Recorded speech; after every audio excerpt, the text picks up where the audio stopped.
ನನ್ನ ಪ್ರೀತಿಯ ಅಣ್ಣ ತಮ್ಮಂದಿರೇ ಅಕ್ಕ ತಂಗಿರೇ, ಇವತ್ತು ಅಡುಗೆ ಮನೆಯಲ್ಲಿ ಈರುಳ್ಳಿ ಸಿಪ್ಪೆ ತೆಗೆದು ಕಸದ ಬುಟ್ಟಿಗೆ ಹಾಕಿದ್ರ ಒಂದು ಕ್ಷಣ ನಿಲ್ಲಿ. ಯಾಕಂದ್ರೆ ನೀವು ಪ್ರತಿದಿನ ಬಿಸಾಡುತ್ತಿರೋದು ಕೇವಲ ಕಸವನ್ನಲ್ಲ, ಬದಲಿಗೆ ಒಂದು ಅಮೂಲ್ಯವಾದ ಬಂಗಾರದಂಥ ನಿಧಿಯನ್ನ. ಹೌದು, ಆ ನಿಧಿಯ ಬಗ್ಗೆನೇ ಇವತ್ತು ಮಾತಾಡೋಣ ಬನ್ನಿ. ಹೌದು, ನೀವು ಕೇಳಿದ್ದು 100ಕ್ಕೆ 100 ಸತ್ಯ. ನೀವು ಚಿನ್ನವನ್ನೇ ಕಸದ ತೊಟ್ಟಿಗೆ ಹಾಕಿದಿರಿ. ಆ ಒಂದು ಹಿಡಿ ಈರುಳ್ಳಿ ಸಿಪ್ಪೆಯಲ್ಲಿ ಅಡಗಿರೋ ಆ ರಹಸ್ಯ ಏನು ಅಂತ ನಿಮಗೆ ಗೊತ್ತಾದ್ರೆ ನಿಮ್ಮ ತೋಟದ ಚಿತ್ರಣವೇ ಬದಲಾಗುತ್ತೆ. ಬಾಡಿ ಹಳದಿಯಾಗಿರೋ ನಿಮ್ಮ ಗಿಡಗಳಿದೇವಲ್ಲ, ಕೇವಲ 7 ದಿನದಲ್ಲಿ ಮತ್ತೆ ಚಿಗುರಿ ಹಚ್ಚ ಹಸಿರಾಗಿ ನಳನಳಿಸೋದನ್ನ ನಿಮ್ಮ ಕಣ್ಣಾರೆ ನೀವೇ ನೋಡ್ತೀರಿ. ಹಾಗಿದ್ರೆ ಬನ್ನಿ, ಈ ಕಸದೊಳಗಿನ ಬಂಗಾರದ ಬಗ್ಗೆ, 7 ದಿನಗಳಲ್ಲಿ ಆಗುವ ಆ ಮ್ಯಾಜಿಕ್ ಬಗ್ಗೆ, ಅದನ್ನ ಬಳಸೋ ಸರಳ ವಿಧಾನ ಮತ್ತೆ ನಾವು ಮಾಡಬಾರ್ದ ತಪ್ಪುಗಳ ಬಗ್ಗೆ ವಿವರವಾಗಿ ತಿಳ್ಕೊಳ್ಳೋಣ. ಇದೇ ರೀತಿ 1 ಪೈಸೆ ಖರ್ಚಿಲ್ಲದ ಕೃಷಿ ರಹಸ್ಯಗಳಿಗಾಗಿ ನಮ್ಮ ಚಾನೆಲ್ಗೆ ಸಬ್ಸ್ಕ್ರೈಬ್ ಆಗೋದನ್ನ ಮರಿಬೇಡಿ. ಹೇಳಿ, ನಿಮ್ಮ ಗಿಡದ ಎಲೆಗಳು ಈ ರೀತಿ ಹಳದಿಯಾಗ್ತಿದ್ಯಾ? ಅರಳಿದ ಹೂವುಗಳು ಕಾಯಿ ಆಗೋ ಮುಂಚೆನೇ ಉದ್ರಿ ಹೋಗ್ತಿದ್ಯಾ?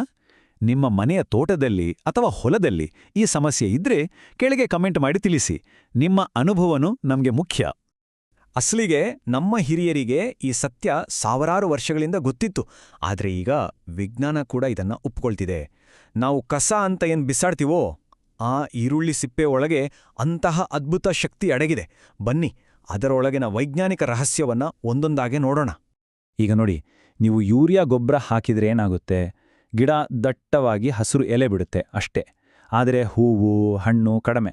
ಯಾಕಂದ್ರೆ ಹೂ ಬಿಡೋಕ್ಕೆ, ಹಣ್ಣು ಕಚ್ಚೋಕೆ ಬೇಕಾಗಿರೋದು ಪೊಟ್ಯಾಷಿಯಂ.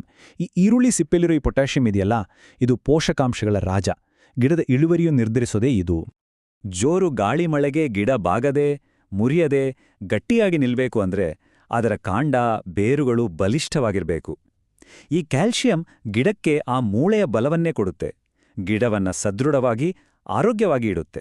ನಿಮ್ಮ ಗಿಡದ ಎಲೆಗಳು ಹಳದಿಯಾಗಿದ್ಯಾ? ಅದು ಕಬ್ಬಿಣದ ಕೊರತೆಯ ಲಕ್ಷಣ. ಕಬ್ಬಿಣ ಅಂದ್ರೆ ಗಿಡದ ರಕ್ತ ಇದ್ದಾಗೆ. ಅದು ಇಲ್ಲ ಅಂದ್ರೆ ಗಿಡಕ್ಕೆ ಉಸಿರಾಡೋಕ್ಕೂ ಕಷ್ಟ. ಈರುಳ್ಳಿ ಸಿಪ್ಪೆಯ ಕಷಾಯ ಏನಿದೆಯಲ್ಲ, ಕೇವಲ 7 ದಿನಗಳಲ್ಲಿ ಆ ಹಳದಿ ಎಲೆಗಳನ್ನ ಮತ್ತೆ ಹಸಿರಾಗಿಸಿ ಗಿಡಕ್ಕೆ ಹೊಸ ಜೀವ ಕೊಡುತ್ತೆ. ಕಪ್ಪು ಚುಕ್ಕೆ ರೋಗ, ಬೂಜು ರೋಗ ಇವೆಲ್ಲ ನಮ್ಮ ತೋಟಕ್ಕೆ ಬಂದ ದೊಡ್ಡ ಶತ್ರುಗಳು. ಆದರೆ ಈರುಳ್ಳಿ ಸಿಪ್ಪೆಯಲ್ಲಿರುವ ಸಲ್ಫರ್ ಈ ರೋಗಗಳ ವಿರುದ್ಧ ಒಂದು ನೈಸರ್ಗಿಕ ರಕ್ಷಾ ಕವಚದ ಹಾಗೆ ಕೆಲಸ ಮಾಡುತ್ತೆ. ರಾಸಾಯನಿಕ ಸ್ಪ್ರೇಗಳ ಅಪಾಯ ಇಲ್ಲದೆ ಗಿಡಕ್ಕೆ ದೀರ್ಘಕಾಲದ ರಕ್ಷಣೆ ಕೊಡುತ್ತೆ. ಸರಿ, ಈಗ ಒಂದು ದೊಡ್ಡ ರಹಸ್ಯ ಹೇಳ್ತೀನಿ ಕೇಳಿ. ಎಲ್ಲಾ ಥರದ ಈರುಳ್ಳಿ ಸಿಪ್ಪೆಗಳು ಒಳ್ಳೇದೆ. ಆದರೆ ಕೆಂಪು ಈರುಳ್ಳಿಯ ಸಿಪ್ಪೆ ಇದೆಯಲ್ಲ, ಅದು ಇನ್ನೂ ಹೆಚ್ಚು ಶಕ್ತಿಶಾಲಿ. ಯಾಕಂದ್ರೆ ಅದರಲ್ಲಿ ಒಂದು ವಿಶೇಷವಾದ ಸಂಯುಕ್ತ ಅಡಗಿದೆ. ಆ ಮಾಂತ್ರಿಕ ವಸ್ತುವೇ ಕ್ವೆರ್ಸೆಟನ್. ಇದು ಬೇರೆ ಸಿಪ್ಪೆಗಳಿಗಿಂತ ಕೆಂಪು ಈರುಳ್ಳಿ ಸಿಪ್ಪೆಯಲ್ಲೇ ಜಾಸ್ತಿ ಇರುತ್ತೆ. ಇದರ ಕೆಲಸ ಏನು ಗೊತ್ತಾ? ಇದು ಗಿಡದ ಪೋಷಕಾಂಶಗಳನ್ನ ಹೀರಿಕೊಳ್ಳುವ ಶಕ್ತಿಯನ್ನ ದುಪ್ಪಟ್ಟು ಮಾಡುತ್ತೆ. ಯೋಚನೆ ಮಾಡಿ, ನಾವು ಮಣ್ಣಿಗೆ ಗೊಬ್ಬರ ಹಾಕ್ತೀವಿ, ಆದರೆ ಗಿಡದ ಬೇರು ಅದನ್ನೆಲ್ಲ ಪೂರ್ತಿಯಾಗಿ ತಗೊಳ್ಳಲ್ಲ. ಈ ಕ್ವೆರ್ಸೆಟಿನ್ ಒಂದು ಕೀಲಿ ಇದ್ದ ಹಾಗೆ ಮಣ್ಣಿಲಿರೋ ಪೋಷಕಾಂಶಗಳ ಬೀಗ ತೆಗೆದು ಗಿಡಕ್ಕೆ ತಲುಪಿಸುತ್ತೆ. ಅಂದ್ರೆ ನೀವು ಹಾಕಿದ ಗೊಬ್ಬರದ ಪ್ರತಿ ಕಣವೂ ಗಿಡಕ್ಕೆ ಸೇರುತ್ತೆ. ಒಂದು ಚೂರು ವ್ಯರ್ಥ ಆಗಲ್ಲ. ಸರಿ, ಇಷ್ಟೆಲ್ಲ ಗೊತ್ತಾಯ್ತು. ಈಗ ಈ ಬಂಗಾರವನ್ನ ಬಳಸೋದು ಹೇಗೆ ಅಂತೆ ಕಲಿಯೋಣ. ಎಲ್ಲರೂ ಸುಲಭವಾಗಿ ಮಾಡಬಹುದಾದ 2 ಸರಳ ವಿಧಾನಗಳನ್ನು ನಾನು ನಿಮಗೆ ಹಂತ ಹಂತವಾಗಿ ವಿವರಿಸ್ತೀನಿ. ನೋಡಿ, 2 ವಿಧಾನಗಳಿವೆ. ಒಣ ವಿಧಾನ ನಿಧಾನವಾಗಿ ಕೆಲಸ ಮಾಡುತ್ತೆ, ಆದರೆ ಮಣ್ಣಿನ ಆರೋಗ್ಯವನ್ನ ದೀರ್ಘಕಾಲದವರೆಗೆ ಸುಧಾರಿಸುತ್ತೆ. ನಿಮಗೆ ತಕ್ಷಣ ಫಲಿತಾಂಶ ಬೇಕು, 7-8 ದಿನದಲ್ಲೇ ಗಿಡ ಹುಷಾರಾಗಬೇಕು ಅಂದ್ರೆ ಕಷಾಯ ವಿಧಾನವೇ ಬೆಸ್ಟ್. ನಿಮ್ಮ ಅಗತ್ಯಕ್ಕೆ ತಕ್ಕಂತೆ ಯಾವುದಾದ್ರೂ ಒಂದನ್ನ ಆಯ್ಕೆ ಮಾಡಿಕೊಳ್ಳಿ. ಇದು ತುಂಬಾನೇ ವೇಗದ ವಿಧಾನ. 2 ಇಡೀ ಒಣಸಿಪ್ಪೆ ತಗೊಳ್ಳಿ, 1 ಲೀಟರ್ ನೀರಲ್ಲಿ ಹಾಕಿ 1 ದಿನ ಪೂರ್ತಿ ನೆನೆಸಿ. ಮರುದಿನ ಆ ಚಿನ್ನದ ಬಣ್ಣದ ನೀರನ್ನ ಸೋಸಿ ನೇರವಾಗಿ ಗಿಡದ ಬುಡಕ್ಕೆ ಬೇರಿನ ಸುತ್ತ ಹಾಕಿ. ಅಷ್ಟೇ, ಗಿಡಕ್ಕೆ ತಕ್ಷಣವೇ ಶಕ್ತಿ ಸಿಕ್ಕ ಹಾಗಾಗುತ್ತೆ. ಈಗ ನಾನು ಹೇಳೋ ಮಾತನ್ನ ಬಹಳ ಗಮನವಿಟ್ಟು ಕೇಳಿ. ಇದು ತುಂಬಾನೇ ಮುಖ್ಯವಾದ ಭಾಗ. ಈ ವಿಧಾನಗಳನ್ನ ಸರಿಯಾಗಿ ಬಳಸಿಲ್ಲ ಅಂದ್ರೆ ಅನುಕೂಲದ ಬದಲು ನಿಮ್ಮ ಗಿಡಗಳಿಗೆ ತೊಂದರೆ ಆಗ್ಬೋದು. ಹಾಗಾಗಿ ಈ ನಿಯಮಗಳನ್ನ ದಯವಿಟ್ಟು ಪಾಲಿಸಿ. ಇದನ್ನ ನೆನ್ಪಲ್ಲಿಟ್ಕೊಳ್ಳಿ. ರೋಗ ಬಂದಿರೋ ಕೊಳೆತ ಈರುಳ್ಳಿ ಸಿಪ್ಪೆ ಬೇಡ, ಒಣ ಸಿಪ್ಪೆ ಮಾತ್ರ ಬಳಸಿ. ಆ ಕಷಾಯ ನೀರನ್ನ ಎಲೆಗಳ ಮೇಲೆ ಯಾವತ್ತೂ ಸ್ಪ್ರೇ ಮಾಡಬೇಡಿ, ಎಲೆ ಸುಟ್ಟು ಹೋಗ್ಬೋದು. ಒಣಸಿಪ್ಪೆ ಹಾಕೋದಾದ್ರೆ ಮಣ್ಣಿನ ಮೇಲೆ ತಿಳುವಾಗಿ ಹರಡಿ, ರಾಶಿ ಹಾಕಬೇಡಿ. ಅತಿಯಾದ್ರೆ ಅಮೃತವೂ ವಿಷ ಅನ್ನೋ ಮಾತು ಮರಿಬೇಡಿ. ಅಣ್ಣ, ತಂಗಿ, ಇದು ಕೇವಲ ಒಂದೇ ಒಂದು ಗಿಡದ ಕಥೆಯಲ್ಲ. ಇದು ನಮ್ಮ ಭೂಮಿ ತಾಯಿಯನ್ನ, ನಮ್ಮ ಮಣ್ಣನ್ನ ಮತ್ತೆ ಜೀವಂತಗೊಳಿಸೋ ಒಂದು ಭರವಸೆ. ಈ ಸಣ್ಣ ಅಭ್ಯಾಸ ಇದೆಯಲ್ಲ, ಇದು ನಿಮ್ಮ ಇಡೀ ಜಮೀನಿನ ಆರೋಗ್ಯವನ್ನೇ ಬದಲಾಯಿಸೋ ಶಕ್ತಿ ಹೊಂದಿದೆ. ಯೋಚಿಸಿ, ಇದನ್ನ ನೀವು 6ರಿಂದ 12 ತಿಂಗಳು ನಿರಂತರವಾಗಿ ಮಾಡಿದ್ರೆ ನಿಮ್ಮ ಮಣ್ಣು ಫಲವತ್ತಾಗತ್ತೆ, ನೀರು ಹಿಡಿದಿಟ್ಕೊಳ್ಳೋ ಶಕ್ತಿ ಹೆಚ್ಚಾಗತ್ತೆ.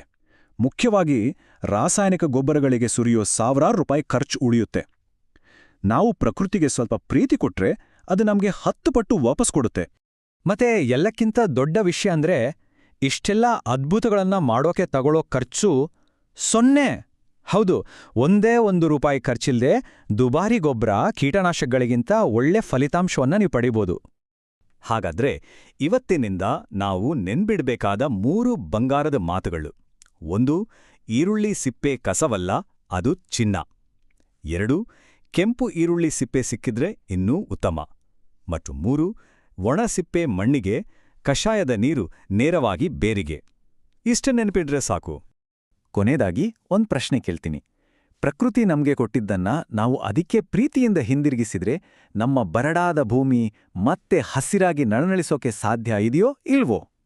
ಖಂಡಿತ ಇದೆ ಅಲ್ವಾ? ಇದ್ರ ಬಗ್ಗೆ ಯೋಚನೆ ಮಾಡಿ. ನಿಮ್ಗೆ ಈ ವಿಧಾನದ ಬಗ್ಗೆ ಮೊದಲೇ ಗೊತ್ತಿತ್ತಾ, ಅಥವಾ ಇದೇ ಮೊದಲ ಸಲ ಕೇಳ್ತಿದ್ದೀರಾ? ಕೆಳಗೆ ಕಾಮೆಂಟ್ಸ್ಗಳಲ್ಲಿ ಮೊದಲ ಸಲ ತಿಳಿಯಿತು ಅಂತನಾದ್ರೂ ಬರೀರಿ, ಅಥವಾ ನಾನು ಪ್ರಯತ್ನಿಸಿದ್ದೇನೆ, ಚೆನ್ನಾಗಿ ಕೆಲಸ ಮಾಡಿತು ಅಂತ ನಿಮ್ಮ ಅನುಭವನಾದ್ರೂ ಹಂಚ್ಕೊಳ್ಳಿ. ಅಣ್ಣ, ತಂಗಿ, ನಿಮ್ಮ ಒಂದು ಕಾಮೆಂಟ್ ನೋಡಿ ಇನ್ನೊಬ್ಬ ರೈತರಿಗೆ ಸ್ಫೂರ್ತಿ ಬರಬಹುದು. ಈ ಮಾಹಿತಿ ನಿಮ್ಗೆ ಉಪಯುಕ್ತ ಅಂತ ಅನ್ಸಿದ್ರೆ ದಯವಿಟ್ಟು ಸಬ್ಸ್ಕ್ರೈಬ್ ಮಾಡಿ ಮತ್ತು ನಿಮ್ಮ ಸ್ನೇಹಿತರ ಜೊತೆ ಹಂಚ್ಕೊಳ್ಳಿ. ಒಬ್ಬ ರೈತನಿಗೆ ಸಹಾಯವಾದರೂ ನಮ್ಮ ಶ್ರಮ ಸಾರ್ಥಕ. ನಿಮ್ಮ ತೋಟ, ನಿಮ್ಮ ಹೊಲ ಹಸಿರಾಗಿರ್ಲಿ. ನಮಸ್ಕಾರ.